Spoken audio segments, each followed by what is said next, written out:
Hello everybody, thank you for joining me today. I do truly appreciate it, and I'm still gimpy. So I took the sling off for this video. I had surgery on the shoulder last week, and I'm supposed to be in a sling for 3 weeks, but you know, the rules, details. Now I took the sling off just a moment ago so I could do this video. I'll be very gentle and ginger with that arm. Just an FYI. But the friendly neighborhood mail lady has delivered a box with a couple of books in it. And why is it a couple of books? I honestly don't even remember why. But there's a book called Red Rising by Pierce Brown. Ever hear of it? And this is a book that I read. I am not a big reader of fantasy. I do dabble in it sometimes. I do like a good science fiction book, and Red Rising sounded interesting. So I read the book, and I was pleasantly surprised. I really did fully enjoy Red Rising. Now, I haven't read any of the other books in the series, so I don't know if that says something or not. I do intend to. I enjoyed Red Rising far more than I expected I would even enjoy it. I liked it, and I really want to know how things go. And it's the first book in a series. But it's kind of buttoned up in a way where you know there is more story to tell. But it did feel satisfying the way it ended. So anyway, I'll get to that. I'll get to the book. And I don't want to... You can read the book, you'll enjoy it. I want to show you what I got in the mail. But essentially, this is a book on Mars in the future. And there's a class of people. And they're different, genetically different. So you have the lowest tier, the lowest class of people here are the Reds. And they live underground. And they're laborers, and they're working in terrible conditions, and they put their lives on the line, and they die, and they strive for goals that to them are admirable and things like that. But anyway, they're being told that their work will make the surface of Mars one day inhabitable. Well, this fella named Darrow and his special lady friend named EO, well, they find out that the surface of the planet is habitable, and that there are other folks living there, and they find out that they are the like the worker bees. They're the ones that are making everything great for those above. Obviously, they don't like it. And it doesn't go well. And I don't want to spoil anything because I went in this book not knowing anything. But I don't even want to tell you that. At the end of the day, this book draws a lot of comparisons to Hunger Games. And I haven't read Hunger Games or any of the books. I did watch the movies. I at least watched I don't remember. I watched them. I think I watched them all the movies. There's probably some that came out that I didn't watch. But it was a good series of movies, enough where I wanted to watch it. And at the time, it felt new and interesting. And so there's a lot of comparisons here, and I can see that. I can see that there's a game, and people die in the game, and you're striving for this ultimate goal and stuff like that. So there are comparisons, but there are comparisons between so many books. And I also heard it described as young adult. And while I might be cute for my age, I am not considered a young adult, not by any stretch of the imagination, and most people wouldn't even consider me cute for my age. But I'm not young adult, and I don't dig, in general, I don't dig young adult stuff. I'm past that point. Even when I was a young adult, I didn't even dig that. Anyway, I'm not the target audience if it were a young adult, and I would not read this book thinking it was. While young adults may dig it, a 48-year-old fella with some gray in his not well-kept beard did enjoy it, and I would recommend it. And I need to get back into it, and I need to read more from this saga. But one day, I don't even remember how I got word that Barnes & Noble was going to be selling a deluxe slipcased edition, and that they had some of those were available unsigned, some of them were available signed. And I promise you, in my opinion, every single time signed is always better. So as soon as I had the opportunity, as soon as it was available, I jumped on, mashed them buttons, and ordered not one but two. And honestly, I don't remember why. But when I got the box in the mail, I was reminded of a possibility. Barnes & Noble, great people, I guess. I don't know how great they are. But they sell a lot of books and make a lot of books available to people. So I like that part of what they do for show. And they ship the books and they get them to you in a timely manner. And if you spend over a certain X number of dollars, you get free shipping. And I don't know, it's pretty cool stuff. But I got a box in the mail with two books, and I feel books sliding around in here. And I bought a deluxe slipcased signed editions. So I bought two books. I'm hoping I've got one. I'm hoping there's at least one in here that's not beaten up, but I'm pretty sure, and I don't mind being wrong, it ain't the first time, pretty sure I've got two busted up slipcases on books. So let's open this up. Mr. Pessimistic, the sky is falling, and all that stuff. Let me get it opened up here. It feels good to move the shoulder around some. I'm still in the phase where I've got specific movements I've got to do a few times a day, but I haven't gone for any sort of follow-up visits, or rehab is not time yet. So I'm in that phase where they say put it in a sling and don't do much. Don't do much. So I won't do much. So I'm acting very delicate right now because I feel very delicate. But here's what's in the box. Slipcase books dropped in a box, and there was a flat three bubbles that ain't even bubbles. I didn't pop them. There's just no air in them. 3 bubbles sitting on the very top. Does nothing to protect the book. So I'm going to reach in here, grab one, and we'll show it to you.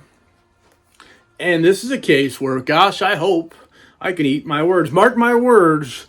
I want to eat my words. I don't want to eat your words because they came out of your mouth. And no offense, but sometimes... anyway, it's all shrink wrapped and it's beautiful original artwork, slipcased. This should be a sticker.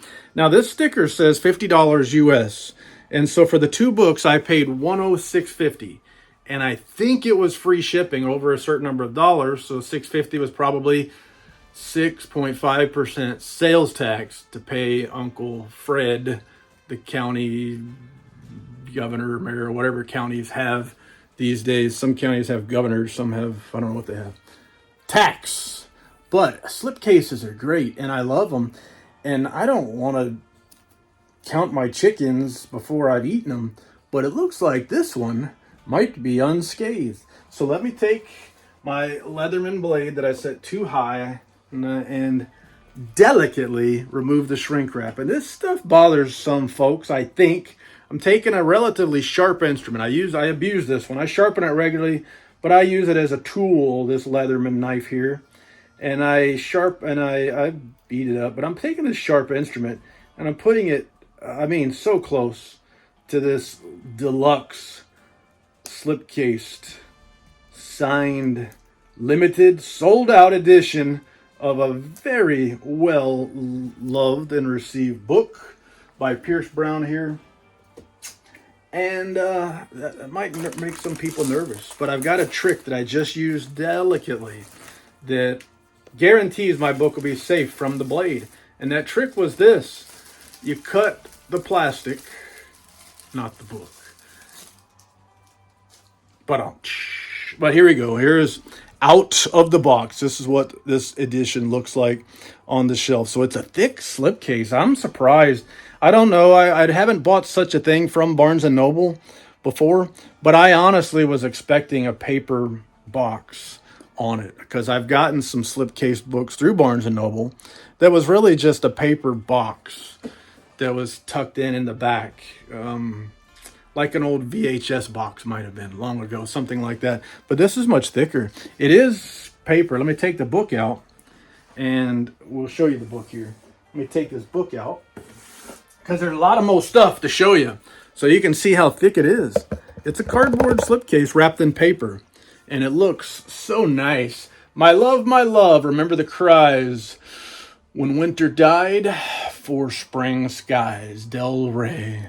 And the hot foil stamping on the spine, red rising. It looks so good. On the bottom of the box, it does say box design, Regina Flath, box illustration, Bastien Lecouf de Harme, printed in China, Random House Books, Del Rey, 2025. So this limited edition, wow, it does look nice though. It looks, I gotta say, this looks better than what I was expecting. So I agreed to pay the freight to buy the book, to get it coming in, and I wasn't expecting it to be this good. And here's the book itself. There's no dust jacket, so it's printed on boards. It's paper printed boards, and the artwork there looks fantastic. And there's the spine. You saw it already, that hot foil stamping. It is barely sunken in, but it looks really nice. And there's the artwork on the back. Fantastic. It's got digitally sprayed edges, not an elaborate artwork, but you can see how it kind of works with the cover design. The top, still it kind of ties in a little bit, ties the room together. The binding, I'm trying to see the binding. It looks like, at a glance, it looks like a glued binding. Again, I wasn't expecting Smith's own fancy luxury edition from Barnes & Noble for 50 bucks. No offense there, but I've gotten far more than I expected. Check out these end papers. The artwork here is just fantastic. Now, these are supposed to be signed editions, and I told you how important signed is, and we'll get to that. But I have in here a fold-out. I don't want to tear it. It said a new map. I think they called it a new map. So we'll fold this map out. Not really feeling pain. Just awkward movements for an arm I'm trying to protect. There it is, folded out. Not a map. It's not a map at all. That's the castle sideways. So let's show it this way. Upside up. How do you like that? Ta-da! You see that? But on the back of this fold out is my signature on a blank page. So a lot of times when you get books from a publisher or from a seller like Barnes & Noble, you'll get a signed book and it'll be printed on a separate page that's tucked in. It'll say this book was signed by so-and-so. And that helps to kind of authenticate it. So this one is signed just on a blank page. I'm not complaining. I'm just describing what I've got. And therefore, they had available on their site Deluxe Slipcased Edition and then Deluxe Slipcased Edition signed. So I'm kind of wondering, is the only difference just the signature? And again, that's a very simple signature. And if I were buying this book, knowing that the exact same book exists, signed and unsigned, no difference except the signature, if I were to go buy one on the secondary market, I would wonder, is that signature legit? Because this isn't Stephen King. This isn't Philip Fracassi. This is very, very simple. And I'm not trying to give people ideas, but I'm just noticing things that I would wonder if I was trying to get this book on the secondary market. And I buy one that says signed and it's not shrink wrapped or anything like that. I would wonder, is this really signed by the author, or did somebody upgrade it? Because on the secondary market, surely the signed editions will be worth more. Just showing you a little bit of what it looks like here, because I do believe, I buy into the fact that a beautiful book is more than just the cover and the pictures and the case and the signature. That it's got to be a beautiful book all the way through for it to really be something special. And while this is trade edition deluxe with extra features, quality still matters. So looking and showing you what I see. There are no interior illustrations that I found right away. We will look at the back end papers here, and show you the solar system, the time of plenty, commissioned by Sovereign Octavia O'Loon, 740 PCE. So there's our back rear end sheets. And that's my Red Rising. That's the first book, the first one that I got from Barnes & Noble. The second one is just the same. Looks so good. More than I expected. Better than I expected. More than I even hoped for. And I've gotten one. I said I'd be happy if I get one that's not busted up. I got one that's not busted up. Let's find out if I've got two that aren't busted up. So we'll put this one back in the slipcase. Set it up here so I can forget it. And then one day I'll look up and say, hey, what's that book doing up there? Set it right here in front of some Suntup edition books. Precariously, so it'll fall on me. And let's look here. I got the second book flopping around, floating around inside of a slipcase or inside of a box with no cushioning, shrink wrapped. And man, oh man, I don't know. The friendly neighborhood mail lady and all of her coworkers really seemed to have taken care of me. How do you get this book and it's not busted up? So one thing you probably noticed it, you might have, if you're buying one of these on the secondary market, whatever they go for, if it's still in the shrink wrap does have a sticker that says signed copy. Red Rising, Pierce Brown, the deluxe edition. Fold out poster, illustrated end papers featuring sprayed edges, foil slipcase, full wrap illustrated case. Oh, there you go. You got a way of knowing that your signature is authentic if it's shrink wrap. You buy one that's not, and you'll have to figure that out for yourself.